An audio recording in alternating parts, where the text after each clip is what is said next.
Hi అండి. ఈరోజు మున్నేరు పరుగు చేపల కూర చూపిస్తున్నాను. ఇది టేస్ట్ అయితే చాలా బావుంటుంది. సీజన్ టైంలో బాగా దొరుకుతుంది. గోదావరి సైడ్ అయితే ఎక్కువగా వండుకుంటారు.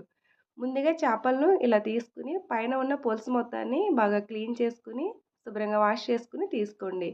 ప్యాన్ పెట్టుకొని ఆయిల్ వేసుకొని వెల్లుల్లి రెమ్మలు, సన్నగా తరిగిన ఉల్లి ముక్కలు, పచ్చిమిర్చిని వేసుకొని బాగా వేయించుకున్నాక అల్లం వెల్లుల్లి పేస్ట్‌ని కూడా వేసుకొని అలాగే గ్రైండ్ చేసుకున్న గసగసాల పేస్ట్‌ని కూడా వేసుకొని బాగా కుక్ చేసుకున్నాక ఉప్పు, కారం, పసుపు వేసి బాగా మిక్స్ చేసుకొని మనం క్లీన్ చేసి పక్కన పెట్టుకున్న చేపల్ని వేసుకోండి. కలుపుకున్నాక వాటర్‌ని కూడా యాడ్ చేసుకొని దీనిలో గరం మసాలా పొడిని కూడా వేసుకోవాలి. మూత పెట్టుకొని దీనిని 15 నిమిషాల పాటు కుక్ చేసుకోండి.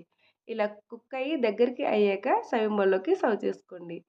అంతేనండి. మున్నేరు పరుగు చేపల కూర రెడీ. పెద్ద చేపల్లో కంటే ఇలాంటి చిన్న చేపల్లో పోషకాలు ఎక్కువగా ఉంటాయి గదా! టేస్ట్ కూడా బావుంటుంది. నచ్చితే లైక్ చేయండి, షేర్ చేయండి.